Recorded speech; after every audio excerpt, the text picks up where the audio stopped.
What do we really think about our Ditra heated floors? Well,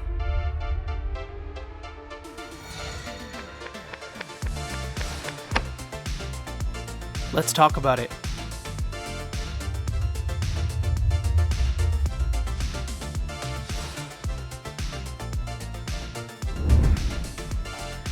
Wow, this is really nice. We got a lot to unpack. Let's get into it.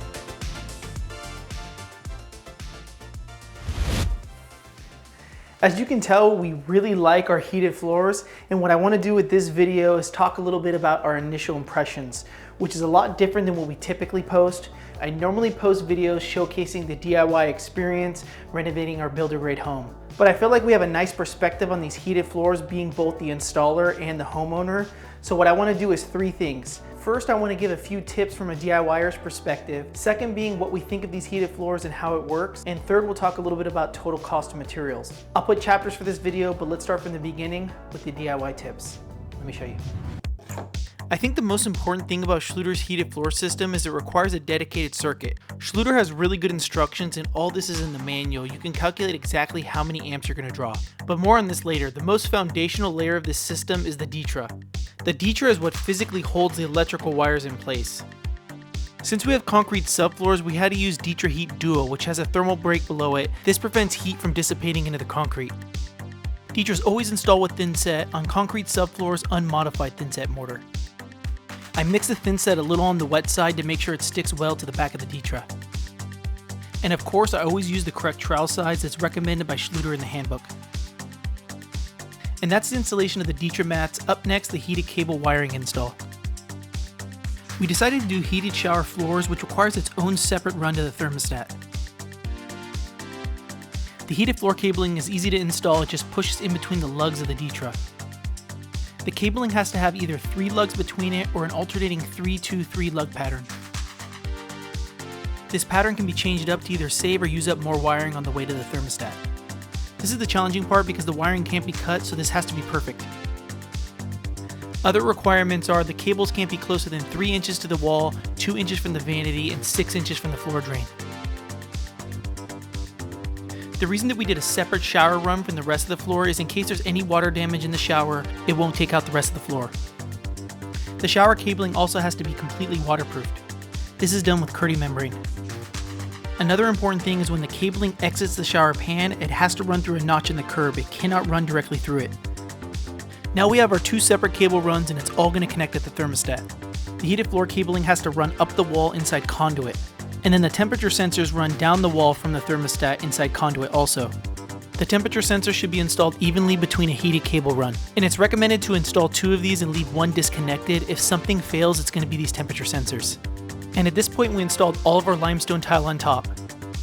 Make sure to check if your tile is heated floor compatible. And make sure to look at the Schluter handbook. This is just an overview. I don't want you to miss anything. Wow, that was a fun install. I really love these tiles. Let me know if you have any questions on any of that. What I'll do is I'll include Schluter's manual in the description below, and we'll now get into the functionality of this system, talk a little bit about our initial thoughts. Let me get these floors warmed up. I have this set to 81 degrees. We'll see how long it takes to warm up. A while, you'll see. And I mean a while. Like a long time. Definitely a lot longer than I expected.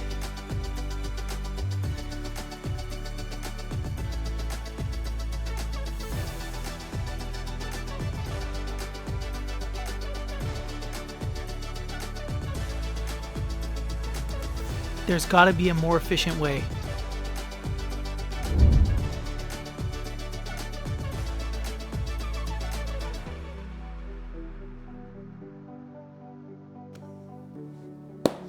Okay, I'm done waiting here. 326 minutes. That's 5 hours and 26 minutes it took to heat these floors up. I don't think this is the best way to go about this. It's not like I can just turn them on the way home from work and it's gonna be warm by the time I get there. I think the better way to do this is use Schluter's built-in scheduling system. Now the scheduling system is built into Schluter's thermostat where you can schedule days of the week that you want it warm, times of the day, so you never have to worry about it taking time to warm up. If you have the Wi-Fi thermostat, it's also available on the app. I think this is definitely the way that we're gonna go in the future when trying to heat these floors. The other cool thing about Schluter's app is it shows total electricity used, and if you look at ours, it's pretty high, so I wanna check it against our actual electricity app. Now it shows here on the app we still use significantly more electricity when we use these heated floors. I think you can tell which days that we had them on. We went from using $3 a day or $6 a day on weekends to using $12 a day, which is significantly more. But I want you to keep something in mind. We haven't used the scheduling system, and we're also not running the heater downstairs. So I'm hoping this reduces our electricity bill some. Now that we know a little bit more about the technical specs of this system, I want to go over how it feels. Let's head downstairs. The first thing that I noticed right off the bat is the ambient temperature in here. It's way warmer than the rest of the downstairs. Now we don't have the heater on down here because we're currently renovating the entire downstairs and it's 63 degrees right now. But I think the main thing here is how it feels, and it definitely feels really good. I think 81 degrees is the perfect temperature for the floor. It doesn't feel too hot where it's gonna make you sweat or anything, and it feels nice on the feet. You can definitely tell. Another thing I wanna point out is how we laid the wires and how important where you put the wires is.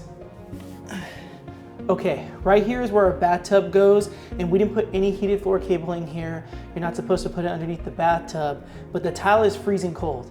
And the reason I'm pointing that out is because there's a distinct hard stop between hot and cold where we didn't put any of that wiring. That means it's very important to choose carefully where you put your heated floor cabling. The cables only produce heat directly above it, and it does not radiate. Overall, this is a really good system and we're super happy with it, but it is a luxury, it's not a must, so I wanna go over total cost next. In terms of material cost, we used $65 worth of thin-set mortar. All the Ditra Heat mats cost $462. We paid $563 for all the heated floor cabling, and we paid $195 for the Wi-Fi thermostat. This brings us to a total of $1,285 in materials. Now this doesn't include any of the tile, and keep in mind our bathroom is 180 square feet, so this is going to vary from project to project. Okay, that's going to wrap up this video. Let me know if you have any questions at all. If you're interested in seeing what we do to the rest of this bathroom in our builder grade home, I'm going to be uploading episode 11 of our bathroom remodel series in February. It's in post-production right now. I'm documenting the entire thing until the very end. I'll be back soon.